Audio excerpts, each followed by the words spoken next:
automation will be an important one to put on the roadmap. We all talk about automation, simplification, RPA, so that will be the first one first challenge to take care of. The second challenge that I see is that we need to step away from a process mindset of always talking about processes, but talk about employee experience and the employee journey, looking at more from an employee point of view instead of a process step-by-step approach. The other challenge that I see is around the open talent economy. So quite often, and still today, we talk about employees, right? Really working for the shared service center with a, for example, now in our case, a Unilever contract. But the future will definitely be that we need to organize the work around tasks, projects, and not any longer around job descriptions like we did in the old days. And that's how we can leverage then the open talent economy, freelancers, contingent workers, and so on.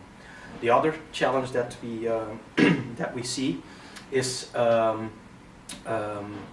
about the choices that we will make to choose the best provider for us.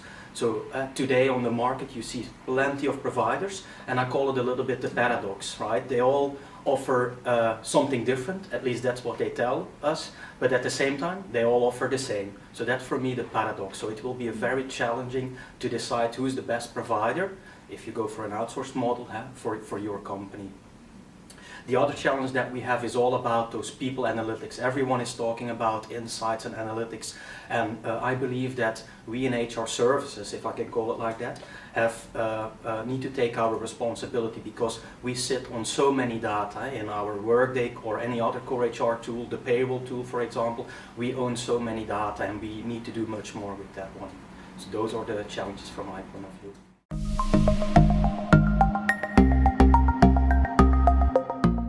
So there are many ways to achieve that, and we often think about Lean, Six Sigma and so on, or hire a very expensive consultant or consultant company. But I believe that the biggest result can be achieved by using your own people, right? The people who do the job on a day-to-day basis. They know exactly what they do, why they do it, and how they need to do it. So we need to leverage those people. And that also brings a link. So if you give the people who do the job today the authority to look at it, to come up with ideas, then you also remove the resistance that might come when you would go for an external consultant. So that will be really key. The people who own it today, they can do the simplifications. We cut the resistance by doing that. And of course the third very important item is technology need to enable all of this, like the Una Bot, the Una Hub that we are exploring and implementing in Unilever.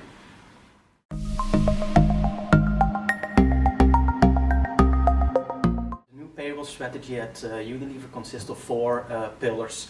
Pillar 1 is looking at the new payroll sourcing strategy. So that means which solutions will we source, which provider, will it be outsourced in-house payroll solution. The second pillar is the payroll traffic control tower, and you can compare it with an air traffic control tower, where at any time we know, okay, which airplane is coming from which direction, how many people are on the plane, were there any issues, but then we translate that into a payroll. And you also can call that a payroll multi-vendor system, for example.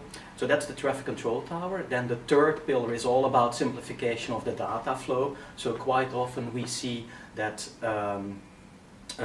payroll is impacted by late data sent or data that is inaccurate put into our core HR system and then flows incorrectly to the payroll system. So we're looking at that one, we are doing assessment, and we are trying to simplify that by building more integration, better integration, also do data enrichment.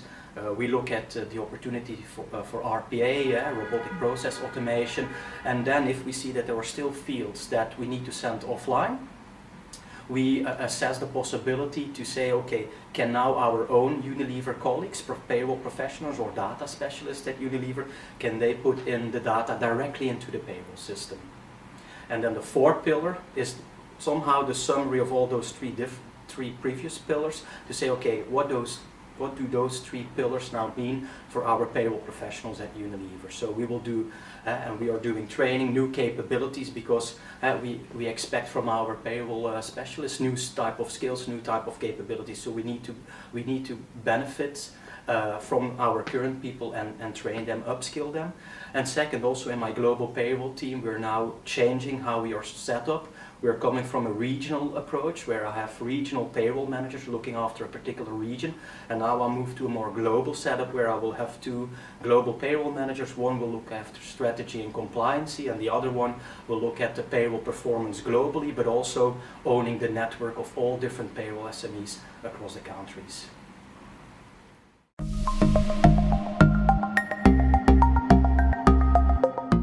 So that's a simple question, but at the same time it's complex to execute.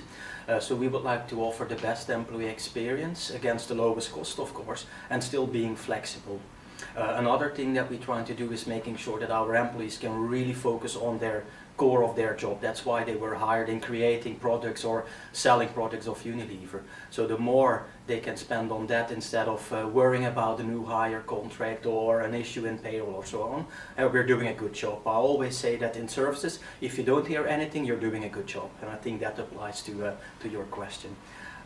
What is also important, what we are trying to do since a few months now, more and more at Unilever, is giving our HR BPs, but also our line leaders, insights from our HR data, so that when we talk about gender equality, man, female, pay points, salary increases, we do that not based on what we believe, of what we heard or perception, but really using the data that is available. So that's how we will add value to the business.